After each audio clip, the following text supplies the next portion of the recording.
France से पहली खेप में 5 राफेल विमान भारत पहुंच गए हैं और भारत में 5 राफेल में से 3 फाइटर जेट हैं जबकि 2 ट्रेनिंग जेट हैं। 27 जुलाई को राफेल ने फ्रांस से भारत के लिए उड़ान भरी थी और करीब 7 घंटे बाद ये विमान संयुक्त अरब अमीरात के अल द्राफा एयरबेस पर उतरे थे और वहां से राफेल ने अंबाला के लिए उड़ान भरी थी। और आपको बता दें कि भारत ने फ्रांस से 59,000 करोड़ में 36 राफेल लड़ाकू विमान खरीदे हैं और पहली खेप में 36 में से 5 राफेल लड़ाकू विमान भारत पहुंचे हैं और अब भारत दुनिया का चौथा देश बन गया है जिसके पास राफेल लड़ाकू विमान है। और अभी फ्रांस, मिस्र और कतर के पास ही राफेल लड़ाकू विमान है। राफेल के रखरखाव के लिए 400 करोड़ रुपए खर्च किए गए हैं। ये 2 तस्वीरें इस समय हम आपको दिखा रहे हैं जहां आसमान में ये 5 राफेल उड़ते हुए और 2 सुखोई भी इनके साथ, ये भी एक फाइटर जेट्स कहलाए जाते हैं, 2 सुखोई जेट्स भी उनको एस्कॉर्ट करते हुए आसमान में ये सुंदर दृश्य आप देख सकते हैं। उसी के साथ ये दूसरी तस्वीर हम आपको अंबाला एयरबेस की दिखा रहे हैं जहां पर आज देश और दुनिया की सबकी नजरें इस अंबाला एयरबेस पर टिकी हैं जहां पर ये 5 राफेल विमान लैंड करेंगे कुछ ही देर में।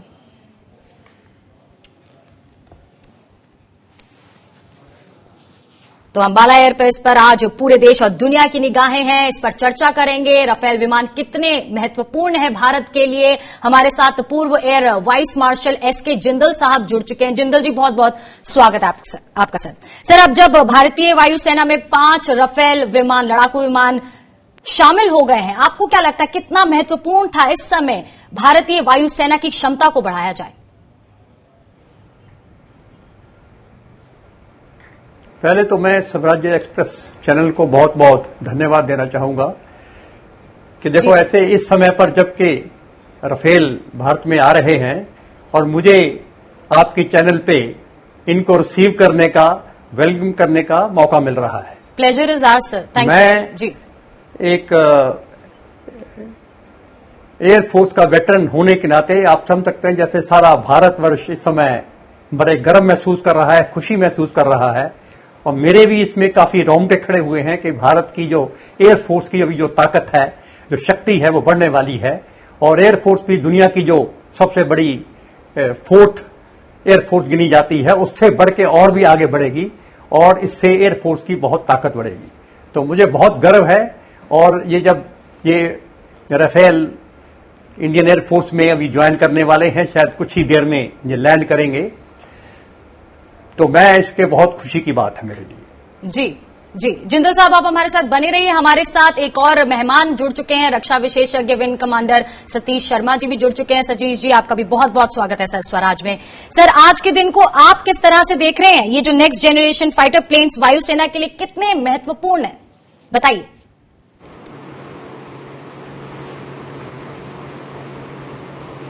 सतीश जी, क्या आप मुझे सुन सकते हैं?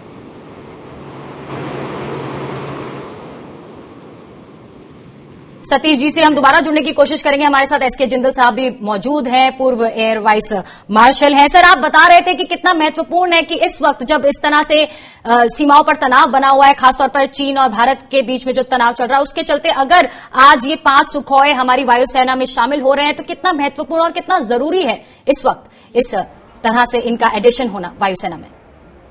ये बहुत, देखिए ये जो राफेल एयरक्राफ्ट है ये बहुत ही बेस्ट, जो आज की डेट के अंदर सबसे एडवांस फाइटर एयरक्राफ्ट है जी।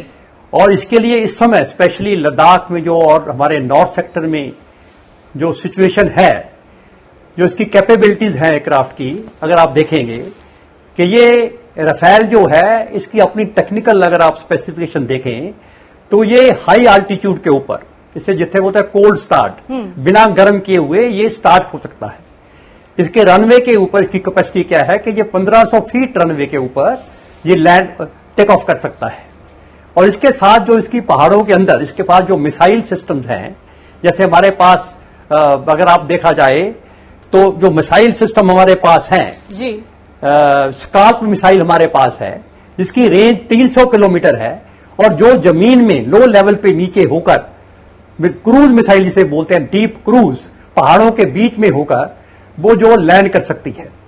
तो ये मतलब आज की डेट के अंदर मैं समझता हूं कि राफेल का इस मौके पे आना सारे भारत के लिए, हमारे लिए गर्व की बात है जी। और मैं समझता हूं कि ये चाइना के लिए, इसलिए चाइना और पाकिस्तान जो इसलिए बुखलाए हुए हैं कि उनको दिख गया है कि ये जो 4 जनरेशन ऑफ बेस्ट वर्ल्ड का जहाज है वो अभी हिंदुस्तान में मिल चुका है जी। तो इसकी कैपेबिलिटी अगर आप देखा जाए तो ये जहाज जो राफेल है इसके इतने एवियोनिक सिस्टम इसके अंदर इतने हैं और इसके अंदर ये डीप पेनिट्रेशन के अंदर स्पेशली इसे हम बोलते हैं क्लोज एयर स्पोर्ट, जैसे आर्मी हमारी आगे बढ़ती है उनको आर्मी को आगे बढ़ने के लिए रास्ते के अंदर उनके बंकर को, उनके टैंक्स को जो उसको गिराना है जी, ये उसके अंदर ये जी जी जी। हमारे साथ हमारे एक और guest Satish Sharma wing commander में जुड़ चुके हैं। सतीश जी, क्या आप मेरी आवाज सुन सकते हैं सर?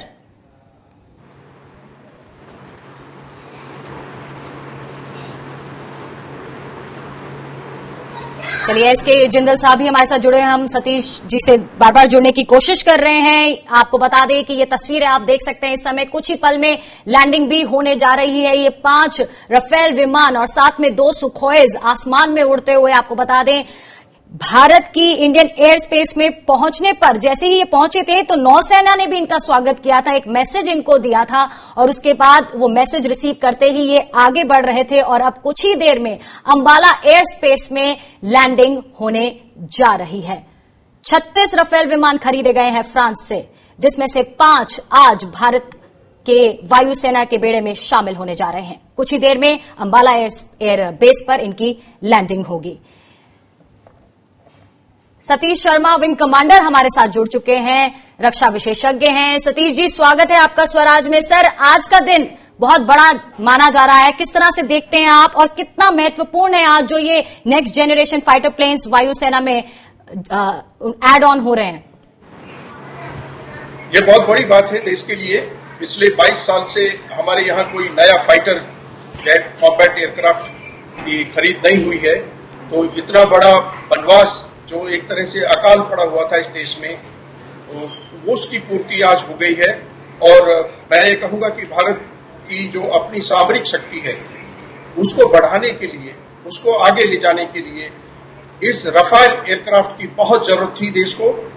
और जब से चाइना ने हमारे हिमालयन सेक्टर पर और समुद्र में जिस कदर उसने हस्तक्षेप करना शुरू किया है, हम राफेल को पूरी तरह से मिस कर रहे थे और इसकी बहुत आवश्यकता थी। It was a necessity of the hour. और इस समय भारतीय वायुसेना में ये इंडक्शन जो पूरा हुआ है आज, ये बहुत खुशी का दिन है। इससे हमारे पायलट्स का मनोबल, हमारी फोर्सेस का और एयरफोर्स की ताकत कई गुना होकर के आगे आएगी। हमारे जो विदेशी एडवर्सरीज जो कंट्री हैं उनको एक सबक मिलेगा, क्योंकि ये मल्टी रोल एयरक्राफ्ट है जी। इसका कई तरह से उपयोग होगा। राफेल फाइटर जो है अपने आप में, इसमें कई प्रकार के वेपन्स हम लोग यूज कर सकेंगे। जो हमने इसी समय हैमर मिसाइल्स का ऑर्डर किया है, फिर भी उसके साथ साथ हमारी इंडियनाइज्ड जो मिसाइलें हैं वो इसमें हम यूज कर पाएंगे और आणविक हथियार भी इसके द्वारा एक डिटरेंस का काम करेंगे, जो पूरे दुश्मन कंट्री को एक सबक मिलेगा। इसी के साथ जो उसकी रेंज ऑफ वेपन्स है उसमें आप देखिए बीका, बेजिक, साइड विंडर, असराम, अमराम, इस तरह की जो मिसाइल्स हैं जो बहुत घातक है वो यूज हो पाएंगी और भारत की सीमाएं सुरक्षित रहेंगी। दुश्मन दुस्साहस नहीं कर पाएगा आपकी सीमा पर किसी प्रकार का ऐसा कैजुअल निर्णय लेने का। इसलिए देश की डिटरेंट पावर बढ़ी है और राफेल अगर हमारे पास होता तो हमें बालाकोट में अंदर जाने की आवश्यकता नहीं होती। हिंदुस्तान की सीमा में ही रहते हुए हम बालाकोट को निपटा सकते। जिंदल जी, जैसे सतीश सर कह रहे हैं कि बहुत ही अत्याधुनिक मिसाइलों से और हथियारों से लैस है ये, तो कहीं ना कहीं ये कहा जा सकता है कि भारत की अब मारक क्षमता है उसमें कहीं ना कहीं बड़ा इजाफा होता हुआ देखेंगे हम फ्यूचर में। देखिए, मैं आपको ये बताऊं, जो हमारे ग्रुप कैप्टन ऋतिक सिंह आ रहे हैं, जो राफेल को जहाज को लेकर आ रहे हैं, उन्होंने बोला कि हैप्पी हंटिंग। अब हैप्पी हंटिंग का मतलब समझिए कि ये राफेल जो है ये एक हंटर है। हंटर का मतलब है कि ये दुश्मन के बॉर्डर के अंदर, सीमा के अंदर घुसकर कुछ भी कर सकता है। जैसे मैंने बताया आपको, डीप पेनिट्रेशन मतलब it can go up to 3,100 kilometres deep inside the enemy territory. और उसके बाद इसके अंदर जो मिसाइल लगी हुई हैं, जो है स्कार्प मिसाइल है जी, जो 300 किलोमीटर तक रेंज तक फायर कर सकती है। उसके बाद इसके अंदर मिटियोर मिसाइल है, MICA missile, air to air missile है। और इसके अंदर जो एवियोनिक्स फिटेड है, मैं आपको कृतिका की बताना चाहूंगा कि वर्ल्ड की बेस्ट एवियोनिक्स सिस्टम है इसके अंदर। इसके अंदर जो रडार है उसकी कैपेसिटी 280 किलोमीटर्स, 280 किलोमीटर तक कोई भी दुश्मन का जहाज जब सामने आता है ये उसको डिटेक्ट कर सकता है। उसके साथ नंबर ऑफ कई टारगेट एट ए टाइम उसको डिटेक्ट कर सकता है। फिर जो अपनी मिसाइल लॉन्च करता है ये, उसको कम से कम जो 200-300 किलोमीटर तक मिसाइल को गाइड कर सकता है। तो ये आइडिया ये है कि ये कम से कम इसका जो रडार है एक वर्ल्ड का सबसे बेस्ट रडार है इसके अंदर। इसको हम एक्टिव एरे रडार बोलते हैं जी। तो कटिंग एज टेक्नोलॉजी आप जिसके बारे में बता रहे हैं जी। हाँ, जो मैं बता रहा हूं कि इसके अंदर रियर वार्निंग रडार, इसके पीछे एक रडार लगा हुआ देखिए आप। वो रडार जो है इसके अंदर कोई भी दुश्मन का एयरक्राफ्ट 1, 2, 3, 4 जो उसके पीछे फॉलो कर रहे हैं उसको, वो सबको उसको डिटेक्ट करता है। और उसके साथ अगर मानो कोई किसी ने नीचे से कोई मिसाइल फायर हुई है, जहां पीछे से एयरक्राफ्ट ने मिसाइल फायर की है, इसको इमीडिएटली ऑल दिस इंडिकेशन आ जाती है। और जो इंडिकेशन की बताऊं मैं आपको जी, इसमें एक हेलमेट माउंटेड साइट बोलते हैं। जैसे हमारा हेलमेट होता है उसमें एक वाइजर की तरह का एक साइट लगा हुआ है। वो वाइजर जो है उसके अंदर आपको कुछ बाहर लेफ्ट राइट देखने की आवश्यकता नहीं है। 360 डिग्री उसके इर्द गिर्द क्या हो रहा है पायलट के, उसको सब दिखाई देता है जी। और नीचे इसके कॉकपिट में और आगे नोज के अंदर जो रडार लगे हुए हैं, इंफ्रारेड रडार हैं, एक्टिव सीकर रडार हैं, कैमरास हैं, जो सारा नीचे जब वो जाता है अर्थ के अंदर सब कुछ रिकॉर्ड करता है। उसके सिस्टम को वो इनका कंप्यूटर सिस्टम उसको एनालाइज करता है। एनालाइज करके उसको जो उसकी सामने जो स्क्रीन है उसके ऊपर डिस्प्ले करता है। और सॉफ्टवेयर के थ्रू से अगर मानो वो दुश्मन के हैं तो उसको रेड इंडिकेशन देता है जी। उसको मालूम है कि ये जो रडार है या ये मिसाइल सिस्टम है नीचे जो जमीन पे लगा हुआ है ये डेंजरस है और उसको कैसे अवॉइड करना है। तो बहुत सारी खासियत है इस 4.5 जेनरेशन वाले लड़ाकू विमान में, जो एसके जिंदल साहब बता रहे थे हमारे दर्शकों को बहुत ही सरल भाषा में। उसके लिए शुक्रिया आपका। विंग कमांडर सतीश शर्मा, आपके पास आना चाहूंगी। सर, हम राफेल की बात कर रहे हैं, लेकिन यहां पर अब मैं अंबाला एयरबेस की भी बात करना चाहूंगी आपसे कि उत्तर भारत के अंबाला एयरबेस को ही क्यों चुना गया, क्या फैक्टर्स थे इसके, और तैनाती भी उनकी वहीं हो रही है, तो इसके क्या मायने निकाले जाएं, इस पर आपसे थोड़ा चाहूंगी। देखिए, सामरिक दृष्टि से जो अंबाला की लोकेशन है वो राफेल के लिए और राफेल की डायरेक्शन के लिए बिल्कुल एप्रोप्रिएट इसलिए आती है कि इस यहाँ से हमारा लेह लद्दाख एरिया, पाकिस्तान बॉर्डर और उसके साथ साथ जो चाइना ने जहां JNK में कुछ कब्जा किया हुआ है, अपना एक्साई चीन का जो एरिया है, उसको डायरेक्ट प्रोटेक्शन वो यहां से एक शॉर्ट ड्यूरेशन में हम राफेल के द्वारा दे सकते हैं। और जो दूसरी बात है कि हमारा जो ईस्टर्न सेक्टर है उसमें जो नेक्स्ट बैच आएगा राफेल का, उसको हम हासीमारा या जो ईस्टर्न बॉर्डर है वहां से चाइना को उस साइड में भी रोकने के लिए या उसको माकूल जवाब देने के लिए उसकी तैनाती की जाएगी। तो अंबाला हमारी स्ट्रेटेजिक और टैक्टिकल लोकेशन के हिसाब से सबसे बेस्ट प्लेस है जहां से हम बहुत शॉर्ट ड्यूरेशन में अपने वेल इक्विप्ड इस फाइटर एयरक्राफ्ट से दुश्मन को हम कहीं भी एंगेज कर सकते हैं। ये जो मल्टी रोल कॉम्बैट एयरक्राफ्ट है, ये इस समय टेक्नोलॉजिकली इतना अपग्रेड कर दिया गया है कि उसके साथ साथ इस ये कंप्यूटराइज और सैटेलाइट से इस कदर इसका कॉम्बिनेशन बैठता है कि हमारे पायलट्स को जो उसके हेलमेट में ही सारी इंफॉर्मेशन उसके सामने आ जाती है, स्क्रीन पर आ जाती है, और वो रियल टाइम इंफॉर्मेशन होती है। उससे पायलट की एफिशिएंसी और एक्यूरेसी दोनों मल्टीपल टाइम्स जो है बढ़ जाती है। तो इस बात का हमें फक्र है कि ये हिंदुस्तान की वायुसेना में एक बहुत बड़ी जरूरत थी, जो 22 साल बाद किसी फाइटर एयरक्राफ्ट को इंडक्ट किया गया है। और अंबाला स्ट्रेटेजिक लोकेशन से भी और टैक्टिकल लोकेशन से के हिसाब से भी बहुत माकूल जगह है। और यहाँ पर एक पहले जो हमारे फाइटर्स राफेल को जो उड़ा करके आए थे, धनोआ साहब जो प्रीवियस चीफ रहे हैं, वो उनका भी वो एक प्लेस रहा है स्क्वाड्रन 17 जी। तो बहुत अच्छी बात है कि उन्होंने तो हर एंगल से बहुत सी जगह स्ट्रेटेजिकली भी देखा जाए और टेक्निकली भी देखा जाए तो बहुत ही महत्वपूर्ण एक लोकेशन है अंबाला एयरबेस की, और जिस पर इस समय सभी लोगों की निगाहें टिकी हुई हैं। कुल 7 लड़ाकू विमान पहले हमने आपको दिखाए थे तस्वीरों में, जिनमें 2 सुखोई थे और जो 5 थे वो राफेल विमान आकाश में उड़ते हुए दिखाए थे। लेकिन अब खबर आती हुई, जैसे ही हम ब्रेक पर गए उसके बाद खबर आती हुई कि वो लड़ाकू विमानों ने अंबाला के एयरबेस पर लैंड कर दिया है। हमारे साथ चर्चा में शामिल हैं एसके जिंदल, पूर्व एयर वाइस मार्शल, और विंग कमांडर सतीश शर्मा, रक्षा विशेषज्ञ भी हमारे साथ जुड़ चुके हैं। जिंदल साहब, आपके पास आना चाहूंगी। अब अंबाला की बात हो रही थी और लीजिए लैंड भी कर चुके हैं 5 राफेल विमान, और आप सबको मुबारक हो इसकी। और सर, सबसे पहले ये एक और चीज जानना चाहूंगी कि अंबाला पे अब जब ये लैंड कर चुके हैं, वहां पर किस तरह से रखरखाव होगा, किस तरह से रहेगी आगे की रणनीति, और जो पायलट्स की ट्रेनिंग है और इंडक्शन है उसको कितना समय और लग जाएगा सर? देखिए, अंबाला के अंदर इसके लिए पूरी इसकी इंफ्रास्ट्रक्चर पहले ही बनी हुई है, बना दी गई है, और जो पायलट वहां से आए हैं कम से कम उनको 1 साल की ट्रेनिंग वहां पर दे दी गई है जी। और साथ में जो टेक्नीशियंस, मैं आपको कृतिका जी बताना चाहूंगा कि इस इतने मॉडर्न एयरक्राफ्ट को मेंटेन करने के लिए highly educated, highly professional technical staff भी चाहिए होता है। तो उन सब की भी ट्रेनिंग वहां पर हो गई है।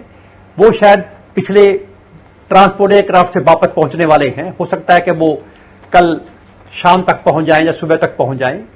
उनके आने के बाद जितने ये हमारे एयरक्राफ्ट हैं, इनकी पूरी सर्विसिबिलिटी चेक होगा। इसकी जो नॉर्मल हमारे चेक होते हैं, जब भी कोई एयरक्राफ्ट जाता है तो उसके पूरे सारे सिस्टम बेसिकली अगेन चेक किए जाते हैं। और उसके बाद इनकी, मैं समझता हूं कि लोकल अंबाला में जो पायलट हैं वो इनकी 5-6 दिन, 1 हफ्ते तक अपनी लोकल फ्लाइंग करेंगे जी। और हो सकता है कि 1 हफ्ते के बाद ये फिर इनको वहां पर, जहां तक हमें इंफॉर्मेशन है कि ये पांचों के पांचों जो एयरक्राफ्ट हैं ये नॉर्थर्न सेक्टर में, लद्दाख सेक्टर में ये एम्प्लॉय किए जाएंगे। बिकॉज मैंने जैसे बताया आपको कि ये जो एयरक्राफ्ट है ये वर्सेटाइल एयरक्राफ्ट है, और स्पेशली आज की डेट में भारत के लिए ये बहुत खुशी की बात है कि जब ये चाइना के साथ हमारा ये जो आपस में कन्फ्लिक्ट चल रहा है, उसके लिए पे ऐसे समय पे आए हैं यहां पे ये बहुत ही महत्वपूर्ण और इम्पोर्टेंट जो है असेट करेंगे। और मैं एक और बताऊं आपको, ये जैसे हम कहते हैं ये 5 एयरक्राफ्ट है, इसको 5 एयरक्राफ्ट मत गिनिए। मैं समझता हूं कि ये 30 एयरक्राफ्ट है, क्योंकि एक एयरक्राफ्ट जो है वो 5-6 तरह के रोल कर सकता है। डीप पेनिट्रेशन जा सकता है, बहुत ही जल्द इनका डिप्लॉयमेंट हो सकता है। क्या ये संभव है कि बहुत जल्दी, जिस तरह से तनाव भी बना हुआ है चीन और भारत की सीमा पर, क्या बहुत जल्द भी इनका डिप्लॉयमेंट हो सकता है सर? बिल्कुल होगा। मैं सोचता हूं कि अभी जब ये आ चुके हैं, मैक्सिमम मेरा जहां तक ख्याल है कि 1 हफ्ता, 1 वीक लगना चाहिए इनको एस्टेब्लिश करने के लिए, अपने यूनिट को सेटअप करने के लिए। जो इनकी टेक्निकल फैसिलिटी होती है, मेंटेनेंस होती है, काफी इसका इंफ्रास्ट्रक्चर होता है आने के बाद, वो सारे यूनिट सेटअप होंगे। तो जैसे हमारी अर्जेंसी है, इस समय काफी अर्जेंसी है हमारी, तो मैं सोचता हूं कि अगले हफ्ते और मे बी नेक्स्ट वीक, जैसे आज 5 तारीख के जैसे आज है, तो मे बी 1 हफ्ते या 10 दिन के अंदर ये इनको वहां पर डिप्लॉय कर दिया जाएगा। जी जी जी। तो हम तस्वीरें देख सकते हैं इस समय। ये ताजा तस्वीरें तो नहीं है, ये पहले की तस्वीरें हैं जब इंडियन एयर स्पेस पे एंटर किए थे ये 5 राफेल। और अब खबर है कि अंबाला में राफेल्स की लैंडिंग हो चुकी है अंबाला एयरबेस पर। और आपको बता दें कि राफेल विमानों की अंबाला एयरबेस पर लैंडिंग हो गई है, और खुद रक्षा मंत्री ने ट्वीट करके इसकी जानकारी दी है। उन्होंने कहा है कि राफेल अंबाला में सुरक्षित रूप से उतर गए हैं। भारत में राफेल लड़ाकू विमानों का टच डाउन हमारे सैन्य इतिहास में एक नए युग की शुरुआत है। ये मल्टी रोल विमान की क्षमताओं में क्रांतिकारी बदलाव लाएंगे। तो रक्षा मंत्री राजनाथ सिंह खुद ट्वीट करते हुए और जानकारी देते हुए, और उन्होंने कहा कि राफेल अंबाला में सुरक्षित रूप से उतर गए हैं। भारत में राफेल लड़ाकू विमानों का टच डाउन हमारे सैन्य इतिहास में एक नए युग की शुरुआत है। और साथ ही ये कहते हुए कि ये मल्टी रोल विमान की क्षमताओं में क्रांतिकारी बदलाव लाएंगे। हमारे साथ हमारे गेस्ट जुड़े हुए हैं सर आपके पास ही आना चाहूंगी कि जैसे कि बताया जा रहा है कि बहुत ही क्रांतिकारी ये एक मूव है और एक बहुत ही क्रांतिकारी आज दिन है हमारे इतिहास में, हमारी वायुसेना के इतिहास में। तो जिंदल साहब, डील तो 126 विमानों की हुई थी, लेकिन 36 विमान का ही सिर्फ आना कहीं ना कहीं नंबर गेम भी है ये। क्या आपको लगता है कि नंबर्स भी मैटर करते हैं? 126 की ही जरूरत थी, लेकिन सिर्फ 36 आना, महज 36 आना, कहीं ना कहीं हम लोग अभी भी घाटे में हैं, हमें और भी आगे चलकर इसका नंबर को बढ़ाना चाहिए? क्या कहते हैं आप सर? बिल्कुल, आप जो कह रहे हैं कृतिका जी, मैं कह रहा हूं कि हमारे पास एयरफोर्स के 42 स्क्वाड्रन्स, जो फाइटर कॉम्बैट स्क्वाड्रन है, 42 होनी चाहिए। आज की डेट में हमारे पास 32 स्क्वाड्रन है, तो एयरफोर्स में 10 स्क्वाड्रन ऑलरेडी कम है। और ये इनके अपना रफेल के आने से हमारी 2 स्क्वाड्रन और बन जाएंगी। कम से कम हमें 8 स्क्वाड्रन की और जरूरत है, तो जो इन्होंने 126 126 का जो पहले प्लान किया था, तो मैं समझता हूं कि देखो ऐसा है कि अगर हम, जैसे हमारी सिचुएशन है पाकिस्तान के साथ, चाइना के साथ, और आज की डेट के अंदर मैं समझता हूं, मेरी तो बहुत बड़ी स्ट्रांग ओपिनियन भी यही रहेगी कि हमें 126 के 126 जहाज का प्लान करना चाहिए। ये जरूर है कि अब जैसे ये हमारे 36 जो एयरक्राफ्ट आए हैं, कॉस्ट इसकी 59,000 करोड़, समथिंग 59,000। सर आपको रोकना चाहूंगी, ये ताजा तस्वीरें आ रही हैं हमारे सामने। अंबाला में राफेल की लैंडिंग हुई, ये अंबाला एयरबेस की आपको तस्वीरें दिखा रहे थे हम। आपको बता दें कि अभी जैसे जिंदल साहब भी बता रहे थे कि लोकल ट्रेनिंग उनकी चलती रहेगी पायलट्स की, तो अंबाला के लोग आसमान में इन राफेल्स को देख सकते हैं। और खबर यही है कि अंबाला में राफेल की लैंडिंग हो गई है। हमारे गेस्ट एसके जिंदल, पूर्व एयर वाइस मार्शल। सर आप कुछ कह रहे थे, प्लीज आपकी बात कंप्लीट कीजिए, मुझे आपको रोकना पड़ा, कुछ विजुअल्स आ गए थे वो दिखाने थे। जी पहले तो मैं कृतिका जी, आपने पहले तो मैं बताऊं, कृतिका जी आपने मुझे अभी जो मैंने जहाज देखा जी, वो पहला राफेल पहली बार देखा है मैंने अंबाला बेस के ऊपर। आपने जो फोटो दिखाई, इसलिए मैं आपको भी बहुत धन्यवाद देता हूं। ये हमारे लिए बड़ी खुशी की बात है।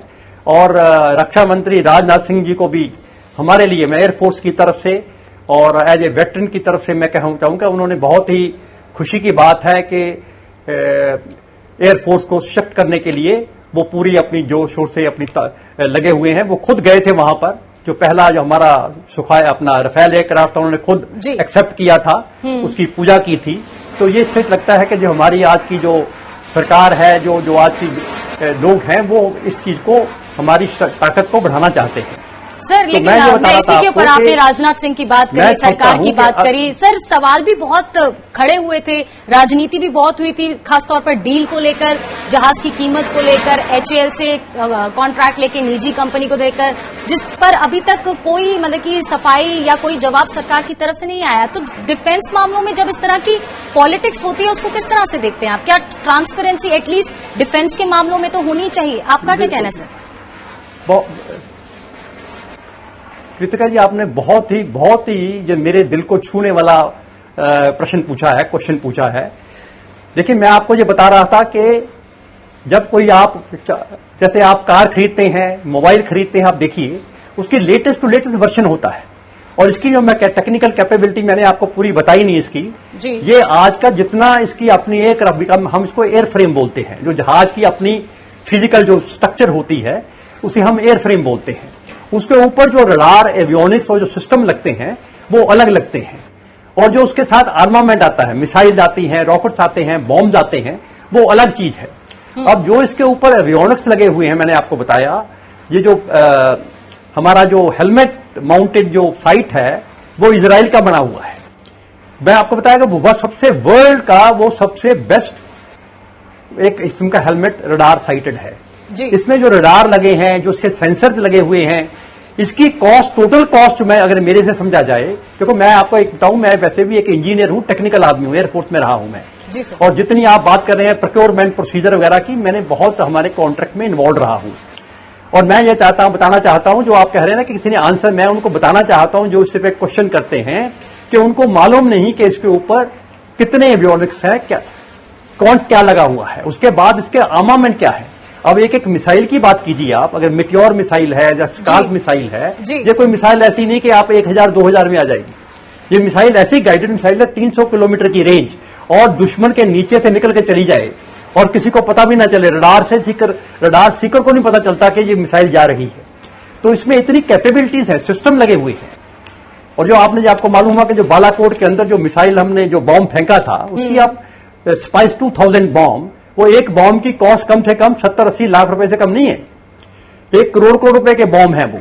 तो इसलिए इन लोग जो बात क्वेश्चन पूछ रहे हैं, मैं तो यही कह सकता हूं कि उनकी इग्नोरेंस है, या वो अपना कोई पर्सनल या बेनिफिट लेना चाहते हैं। इससे कोई भी डिटेल और जितनी हमारी नेगोशिएशन होती हैं, मैं आपको बताऊं, एक एक साल लग जाता है प्राइस नेगोशिएशन करने के लिए, और उसमें सब लोग इन्वॉल्व होते हैं, और हम सारी वर्ल्ड की मार्केट को स्टडी करते हैं, उसके बाद कंपेयर किया जाता है। अगर कोई सवाल है, अगर उसमें कोई ऐसी बात नहीं है, कोई भी घपलेबाजी नहीं है, तो उस पर जवाब देना चाहिए सरकार को। ट्रांसपेरेंसी मेंटेन करके रखनी चाहिए। डेमोक्रेसी का यही तो एक फ्लेवर है, यही तो एक उसकी नीड होती है डेमोक्रेसी की, कि अगर कोई सवाल पूछा जाए सरकार से तो उसका जवाब मिल जाए, और जवाब मिल जाता है तो सब संतुष्ट हो जाते हैं। जिंदल साहब, आप हमारे साथ बने रहिए। हम अपने दर्शकों को एक बार फिर से अपडेट दे दें कि लड़ाकू विमान जो है उसका पहला जत्था भारत पहुंच चुका है। अंबाला एयरबेस पर उसकी लैंडिंग हो चुकी है और अंबाला पहुंच चुके हैं 5 राफेल लड़ाकू विमान। आपको बता दें 36 ये विमान है जिनकी डील हुई है, जिसमें से पहली जो कंसाइनमेंट है 5 लड़ाकू विमानों की, वो भारत पहुंच चुकी है, जिन्हें 2 सुखोई लड़ाकू विमानों ने एस्कॉर्ट किया था, हमारे अंबाला एयरबेस पर पहुंच चुके हैं। ये तस्वीर आपको बार बार हम दिखा रहे हैं, किस तरह से लड़ाकू विमान की जो गूंज है वो पूरे आसमान में, पूरे अंबाला के जो आसमान है उसमें गूंज रही है। और कुछ और टाइम तक अंबाला के लोग इसे देख पाएंगे, क्योंकि वहां पे लोकल ट्रेनिंग चलेगी, जिसको लेकर बहुत बारी उड़ान भरी जाएगी इस राफेल लड़ाकू विमान में। 2 तस्वीरें, एक जो पहली है सुखोई ने जब उसको एस्कॉर्ट किया था आसमान में, आपको बता दें फ्रांस से चले थे, उसके बाद अरब अमीरात में रुके थे, उसके बाद अरब अमीरात से भारत के लिए उड़ान भरी थी। और कुछ देर पहले जब हम बातचीत कर रहे थे अपने गेस्ट से, तो कुछ देर पहले ही अंबाला एयरबेस में इनकी लैंडिंग हुई। जिंदल साहब हमारे साथ बने हुए हैं, पूर्व एयर वाइस मार्शल। सर, जब भी किसी देश के साथ तनाव होता है सीमाओं को लेकर, तो कहीं ना कहीं जो सैनिक क्षमता उसमें कंपैरिजन होने लग जाता है कि कौन ऊपर है, कौन नीचे है, किसके पास कितनी इन्फेंट्री है, कितनी नहीं। सबसे पहले तो ये जो सैनिक क्षमता है उसके क्या मापदंड है, ये आपसे जानना चाहूंगी। और जिस तरह से अब ये जो राफेल आ गए हैं, एड ऑन हो गया है, तो हमारी जो वायु क्षमता है वो आपको क्या लगता है, क्या चाइना से ऊपर अपर हैंड हो गया है हमारा? सर देखो, चाइना से मैं ये नहीं कह सकता कि चाइना से अपर हैंड हो चुका है जी। नहीं। चाइना के पास भी एक J-20 5th जनरेशन एयरक्राफ्ट है, जो स्क्वाड्रन उन्होंने अभी तक टेस्ट नहीं किया, कभी उन्होंने उसको ट्रायल नहीं हुए हैं, लेकिन वो अभी J-20F उनके पास 5th जनरेशन, हम जब 4th जनरेशन 5th जनरेशन की बात करते हैं तो उनके पास है। लेकिन हमारा जो ये आज का जो राफेल एयरक्राफ्ट है 4.5, आज तो हम 4th जनरेशन ही कहते, हम इसको 4.5 इन बिटवीन 4 और 5 के बीच में है, जो इसके ऊपर एवियोनिक्स फिटेड की हुई है।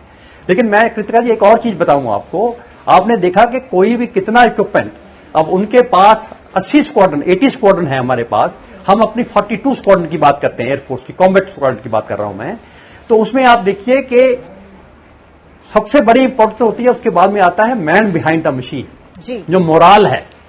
यहां तक मैं समझता हूं कि जितने भी चाइनीज के फौज है, चाइनीज में जितने भी लोग सिपाही हैं, सारे जो उतने ऑफिसर्स लोग हैं, मैक्सिमम जो मेरी इंफॉर्मेशन है, ये जबरदस्ती और इनको फोर्सिबली फौज में भर्ती किया जाता है, और इनकी जो है इनको कोई खास इनकी देखभाल भी नहीं की जाती। तो मैं समझता हूं कि मोराल जो है हमारे जो डिफेंस का, एयरफोर्स का morale of the person pilot और अफार ऑफ द जो एक फौजी सिपाही है, वो बहुत जरूरी है। आपने वहां भी देखा होगा कि जब गलवान घाटी में भी हुआ, जैसे यहाँ के बिहारी रेजिमेंट के लोगों ने वहां चाइनीज को जब मारना शुरू किया, उसकी गर्दन वगैरह तोड़नी शुरू की, तो जैसे मुझे मैसेज मिला कि वो ऐसे चिल्लाए बच्चों की तरह भागे। तो मतलब ये कहने का है कि अगर हमारे जो फौजी होते हैं वो लड़ते हैं मुकाबले में सामने होकर, वो बच्चों की तरह भागते नहीं, तो उनको तो ऐसे लग रहा है कि जैसे उनको जबरदस्ती फौज में भर्ती किया गया हो। तो मैं किसी इक्विपमेंट के साथ भी उसके साथ उसकी जो पीछे जो काम करने वाली सिपाही हैं, फौज हैं, इसलिए इनको मोरल रखना बहुत हाई है। और मैं यही आपको बता रहा था कि जब ये कुछ पॉलिटिशियन या कोई गवर्नमेंट जो क्वेश्चन करने वाले हैं वो करते हैं तो सर्टेनली जैसे हमारे जैसे लोग हैं इनका मोरल में काफी इफेक्ट होता है। और जो आप पूछ रहे थे कि वो हमें साहब एक और दृश्य, बहुत ही शानदार दृश्य हम अपने दर्शकों को दिखाना चाहते हैं।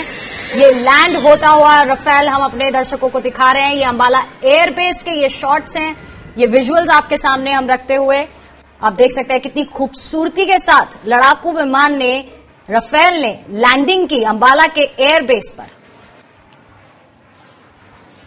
और ये पहले की दृश्य आप इस समय देख रहे हैं जब ये जत्था अरब अमीरात से इंडियन एयर स्पेस में जब उसने एंटर किया था, ये तब की तस्वीरें हैं। सर, बात हम कर रहे थे कि कंपैरिजन जब होने लग जाता है तो मैं सैनिक क्षमता के मापदंड के बारे में आपसे जानना चाह रही थी, क्योंकि बहुत से रक्षा विशेषज्ञ को किसी ने कहा कि नहीं हम ज्यादा अपर हैंड अब नहीं रख रहे हैं, जैसा कि आपने भी कहा, लेकिन कहीं ना कहीं कई लोग कह रहे हैं कि कहीं ना कहीं अब हम तैयार हैं। जिस तरह से मीडिया के और भी चैनल्स में हम देख रहे हैं जो हेडलाइंस वगैरह चल रहे हैं कि अब हम पूरी तरह तैयार है, चीन जरा बच के रहे, हम उससे बहुत ऊपर आ गए हैं। तो सर इस पर आपकी छोटी सी एक टिप्पणी चाहूंगी सर। मैं देखो ऐसा है, आज की डेट के अंदर मैं कहता हूं कि जो लेह और लद्दाख के अंदर सिचुएशन चल रही है उसमें इंडिया का अपर हैंड है। मैं आपको ये बताना बड़ा क्लियरली बताना चाहूंगा कि आप कुछ भी समझिए कि उसके पास फौजें हैं। जैसे चाइना ने अपने तिब्बत के अंदर उसने कोई 50,000 के करीब आदमी भेज रखे हैं, टैंक्स लगा रखे हैं, S-400 मिसाइल लगा रखी हैं, तो उसने काफी जितनी, क्योंकि उसके पास सैन्य शक्ति काफी है, वो लगा दी है। लेकिन मैं ये चाहता हूं जैसे एक रफेल जैसा एक राफ्ट है, अगर 4-5 रफेल भी हो, अब इसकी कैपेसिटी मैंने आपको बताई रार की मिसाइल की, बिकॉज अगर हम टैक्टिक्स की बात करें तो 300 किलोमीटर तक इसकी मिसाइल जो है वो लॉन्च करके लैंड करके कर सकती है। तो अगर हमारे पास इक्विपमेंट है, ये जरूरी नहीं कि आपके पास 20 जहाज हो और 5 जहाज उसका मुकाबला नहीं कर सकते जी। और स्पेशली जहां चाइना कंसर्न है, चाइना तो भी सारी चारों तरफ से घिरा हुआ है। अब देखिए साउथ चाइना सी के अंदर तो उसका क्या हाल है, वो सभी कंट्री के साथ, कितने लोगों के साथ अपना झगड़ा लिए हुए है, तो उसको अपनी सेना को, अपनी फौज को वहां भी लगाना है। तो इसलिए मैं देखता हूं कि आज के, क्योंकि सिचुएशन हमारे पास, जैसे हमारी जितनी फौजें हैं वो पूरी हाई आल्टीट्यूड के ऊपर पूरी ट्रेंड है। अब जो बर्फ के अंदर बाहर ऐसे टेम्परेचर में रहना, हाई आल्टीट्यूड पे काम करना, ये हमारी जो सेना है उनको पूरी तरह उनको आदत है, पड़ी हुई है। और जब तक के चाइना का कंसर्न है, चाइना के पास इक्विपमेंट है, जहाज है, आर्मामेंट है, लेकिन क्या है उन्होंने ट्रायल किए हुए हैं, एक्चुअली यूज किया हुआ। और हमारे तो कितनी हर वॉर के अंदर, हर जहां भी हमारी होती है तो इंडिया ने उसको एक्टिवली प्रैक्टिकली यूज किया हुआ है। हमारे लोगों का मोराल हाई है, चाहे हमारी स्ट्रेंथ एयरक्राफ्ट की आधी हो, हमारी फौजें उससे 1/3 हो, लेकिन मैं समझता हूं कि सबसे बड़ा मोराल है। ये विंग कमांडर अभिनंदन के एग्जांपल जो हम देते हैं ये ऐसे नहीं देते। आप देखिए कि एक सिंपल MiG-21 जो थर्ड जनरेशन का पुराना एयरक्राफ्ट, कितना 40-45 साल पुराना एयरक्राफ्ट के अंदर, बिकॉज उसकी विश, जब उसको वार्निंग दी गई कि आप LAC क्रॉस कर रहे हैं, ही सेड नहीं, मैं तो अभी इसको मार के आऊंगा। तो सर इस न्यू एडिशन के साथ फिर हम वायुसेना क्षमता में कहां खड़े हैं? फिर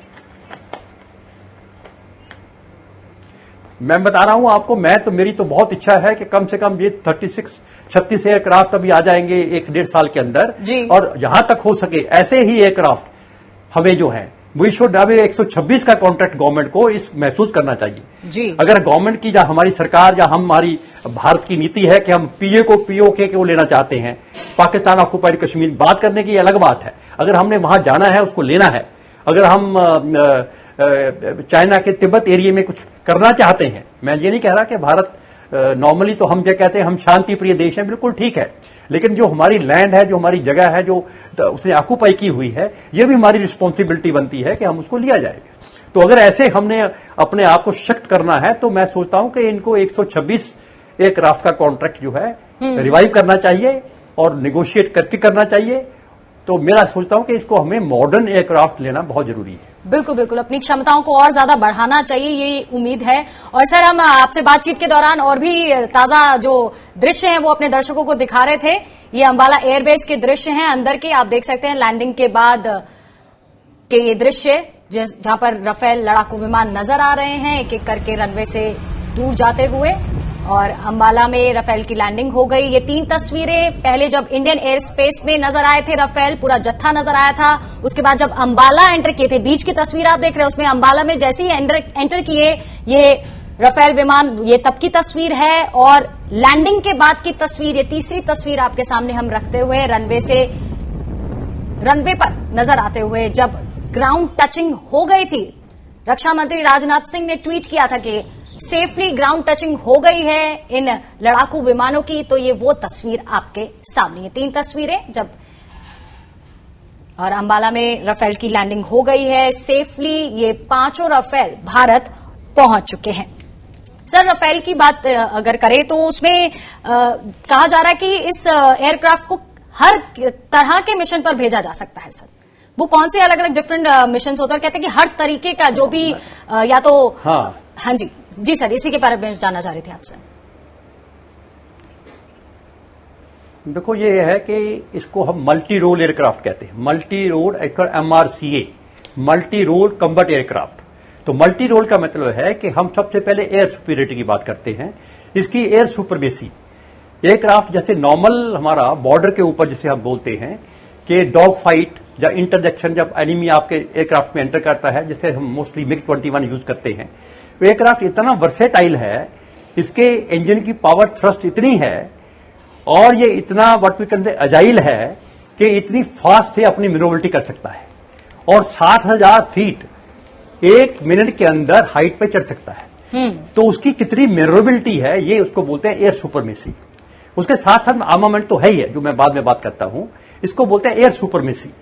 सेकंड होता है इसका है कि इसको डीप पेनिट्रेशन, जैसे जगुआर हमारा एयरक्राफ्ट है, अगर हमने डीप अपना बॉम्ब फेंकने जाना है जहां दुश्मन के दूसरे हाई वैल्यू जो टारगेट्स हैं उस पर हमने अटैक करना है, तो उसका डीप पेनिट्रेशन। तो ये एयरक्राफ्ट मैंने बताया कि इसकी जो रेंज है 3100 किलोमीटर रेंज इसकी है। तो इट कैन जहां तक के डीप तक अंदर दुश्मन के एंट्री तक एंटर कर सकता है। वो एंट्री करने के लिए अलग बात है कि उसके लिए उसको प्रोटेक्शन चाहिए, ऊपर से स्क्वाय होने चाहिए, उसके जैमर्स हैं, वो अलग स्टोरी है। मैं अगर वो चाहे मैं आपको वो बताऊंगा, लेकिन है कि ये डीप तक अंदर जाके दुश्मन के बॉम्बिंग कर सकता है। जी ये तो डीप पेनिट्रेशन की बात करते हैं। जिंदल साहब हमारे साथ हमारे दूसरे गेस्ट भी जुड़े थे, मैंने उनसे वो सवाल किया था, आपसे भी जरूर पूछना चाहूंगी सर कि अंबाला एयरबेस को ही क्यों चुना गया? क्या स्ट्रैटेजी हो सकती है इसके पीछे कि उत्तर भारत के अंबाला एयरबेस को चुना गया? क्या मायने निकाले जाए सर इसके? आपसे भी जानना चाहूंगी। देखिए, देखो अंबाला एयरबेस अगर आप सारे इंडिया के जितने, देखो मैं वेस्टर्न एयर कमांड जो एयरफोर्स की है दिल्ली में मैं रहा हूं, ये सारे यूनिट्स मेरे अंडर रहे हैं। सबसे operational, well located, infrastructurally well established, सबसे अगर आप देखें हलवारा देख लीजिए, आदमपुर देख लीजिए, ये Ambala is the best centrally located station है। और सबसे बड़ी इंपॉर्टेंस फिजिकली जब हम देखते हैं कि ये हमारी LAC और LOC पाकिस्तान से और चाइना से दोनों से बराबर डिस्टेंस पे है जब भी हमने यूटिलाइज करना हो। और जितने भी हम अपने एयरबेस बनाते हैं उसको हम ये देखते हैं कि वो बॉर्डर से भी दूर रहें, क्योंकि अगर मानो कोई दुश्मन का अटैक होता है, बॉर्डर होती है, तो उसकी सेफ्टी प्रोटेक्शन के लिए उसको बॉर्डर पे नहीं रखा जा सकता, उसको थोड़ा पीछे रखा जाता है।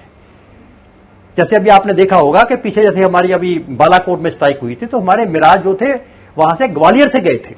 अब ये नहीं कि हम मिराज वहां पर श्रीनगर में रख देंगे या अवंतीपुर में रख देंगे या आदमपुर में, जम्मू में। सो उसको हम अपने दूरी पे रखा जाता है ताकि जो हमारे फिर वहां पर हमारे इसको बोलते हैं ब्लास्ट पैन, जिसके अंदर जहाजों को पार किया जाता है, प्रोटेक्शन। अगर मानो जहाज बॉम्बिंग भी करते हैं तो एयरक्राफ्ट को कोई डैमेज नहीं होगा। तो ये सारे जितने ब्लास्ट पैन जो आज की डेट में अंबाला के अंदर हैं, उनके अंदर जितने हमारे, बाकी मैं कुछ और ज्यादा बताना नहीं चाहूंगा कि उसके अंदर जितनी हमारी अंदर इंफ्रास्ट्रक्चर, आर्मिंग, बॉम्ब शॉम्ब हमारी रखने की सारी इंफ्रास्ट्रक्चर है वहां पर, वो बहुत पुरानी है। अगर आपको याद हो तो 1965 वॉर के अंदर भी मैक्सिमम, जैसे आपने याद होगा एयर मार्शल किलर, उस समय के 2 ब्रदर किलर ब्रदर्स, वो सब अंबाला से ही उन्होंने लड़ाई की थी। तो वेस्टर्न सेक्टर के लिए और नॉर्थ के लिए, जो चीना की, जो चाइना की बात कर रहे हैं, लेह लद्दाख के लिए अंबाला जो है सबसे best properly physically located place है। जी। और अगर हम उधर बात करते हैं ईस्टर्न सेक्टर की, तब हमने सोचा हाशीमारा या बागडोगरा। तो हाशीमारा एक ऐसा जगह है जो बॉर्डर से पीछे भी है और आगे से वो डिस्टेंस भी 200-300 किलोमीटर तक है, ताकि वहां से आप जब अपने अटैक करना हो तो हम कर सकें।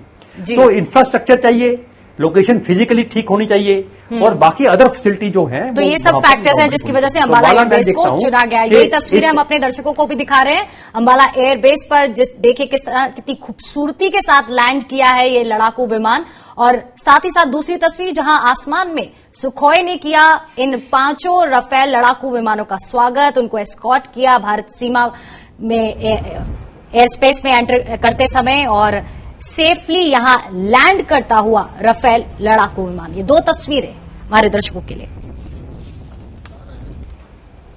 जिंदल साहब, बताया जाता है कि वॉर टाइम में वायुसेना का बहुत ही इंपॉर्टेंट रोल रहता है। किस तरह से पूरी स्ट्रैटेजी, प्लानिंग, ये सब, और अब जैसे कि हाई एंड मशीनरी के साथ काम करना, किस तरह से अब और इफेक्टिव हो जाएगा और बल मिल जाएगा जब हम कोई वॉर फेज में उतरते हैं? तो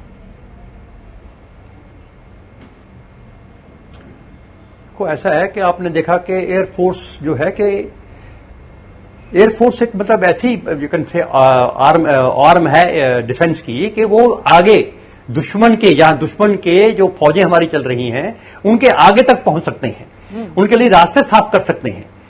तो सबसे पहले जैसे मैंने बताया कि मैं आपको बता रहा था कि रोल के हिसाब से कि वो आपने ग्राउंड अटैक के लिए, अगर मानो हमारी आर्मी ने मूव करना है, उसको मूव करने के लिए टैंक हैं, उसके नीचे पीछे आर्मी चल रही है, अगर हम उनसे आगे जो दुश्मन के ऊपर जाके चाहे हमारे आर्म्ड हेलीकॉप्टर्स हैं, चाहे हमारे रफाल जैसे एयरक्राफ्ट हैं, उससे हम अपने बॉम्ब गिरा देते हैं, उनके रास्ते को साफ कर देते हैं, तो आर्मी को आगे जाने की आसानी होती है, नंबर 1। और दूसरा होता है कि ये जनरल मोराल के लिए अब सबसे बड़ा क्या होता है कि सबसे पहले आर्मी के या एयरफोर्स के लिए वो उनके बड़े बड़े जो अड्डे हैं, बड़े बड़े जैसे एयरपोर्ट्स हैं या उनके हवाई हैं, तो वहां से एयरफोर्स ही उसमें पार्टिसिपेट कर सकती है, आगे जा सकती है जी। इसमें टेक्नोलॉजी वही चाहिए। टेक्नोलॉजी इसलिए कह रहा हूं कि सबसे बढ़िया से बढ़िया, इफ यू गुड एयरक्राफ्ट तो you can go deep into the enemy territory and destroy it. उससे उसका आर्मी का जो उनकी दुश्मन की जो फौज है उसका मोराल बहुत डाउन हो जाता है। तो अभी जैसे मैं बता रहा हूं आपको, अगर हम इसकी बात कर रहे हैं, लेह लद्दाख की बात कर रहे हैं, तो मैं देख रहा हूं कि जैसे अभी राफेल आया है, सब बहुत ही इंपॉर्टेंट मिशन है जी, आर्मी के लिए बहुत सपोर्ट है। आपने देखा होगा चिनूक हेलीकॉप्टर, वो पूरे टैंक को उठा के वहां ले जा सकता है। आपने देखा वहां सड़क नहीं है, रास्ते इतने टेढ़े मेढ़े हैं, वहां पर पहुंचना कई घंटे लग जाएंगे। वो हेलीकॉप्टर ने उसको उठा के वहां पार कर दिया। अब समझिए मेरी बात को, आर्म्ड है इक्विपमेंट, तो इसलिए जो है उनकी सप्लाई के लिए ये भी जो एयरफोर्स है एक बहुत बड़ा रोल। आर्म ऑफ ट्रुप्स हैं, उनको ट्रुप्स को आपने वहां पर आगे पहुंचाना है, राशन पहुंचाना है, तो टोटल सप्लाई, ट्रांसपोर्टेशन, उनकी ऑफेंसिव एक्शन, टोटल सपोर्ट जो है, ये एयरफोर्स का आई थिंक बहुत इंपॉर्टेंट रोल रहता है। जी जी सर, तो हम लगातार तस्वीरें भी दिखा रहे हैं अपने दर्शकों को। एसके जिंदल साहब, पूर्व एयर वाइस मार्शल भी हमारे साथ जुड़े हुए हैं। सर, एक आखिरी, क्योंकि वक्त बहुत कम है, एक आखिरी आपसे संदेश चाहूंगी इसके ऊपर कि अब राफेल के आने से किस तरह से हम ये मान ले एज अ कॉमन मैन कि अब भारत की सीमाएं और सुरक्षित हो जाएंगी, जब पूरे के पूरे 36 राफेल विमान भी भारत की। आपकी आवाज क्लियर सर, क्या आप मुझे सुन पा रहे हैं? हाँ, आवाज क्लियर नहीं थी, क्या बोल? सर, मैं यही बोल रही थी कि प्रोग्राम खत्म करने का टाइम हो गया है। छोटी सी आपसे टिप्पणी चाहूंगी, क्या मैसेज आप इस समय इस बड़े दिन पर देना चाहते हैं हमारे दर्शकों को, और किस तरह से अब राफेल के आ जाने से अब एक कॉमन इंसान भी ये सोच ले कि अब भारत की सीमाएं और सुरक्षित हो जाएंगी? सर, एक आखिरी संदेश आपकी तरफ से। देखिए, मैं सारे भारतवर्ष को और इंडिया को, इंडियन सिटीजन को ये बताना चाहता हूं कि राफेल जो है, आप समझिए जैसे कहते हैं ना गेम चेंजर और वट एवर जो आप कह सकते हैं, एक बहुत बड़ा हमारी फौज के लिए एक बहुत बड़ा हथियार आया है। इसके लिए आप लोगों का धन्यवाद करते हैं सारे भारतवर्ष का कि उन्होंने एयरफोर्स को सशक्त किया है, और मुझे पूरी उम्मीद है कि आगे ही एयरफोर्स की जितनी भी अभी कमी है, डेफिशिएंसी है, उसको पूरा किया जाएगा। जी, शुक्रिया जिंदल साहब हमारे साथ जुड़ने के लिए।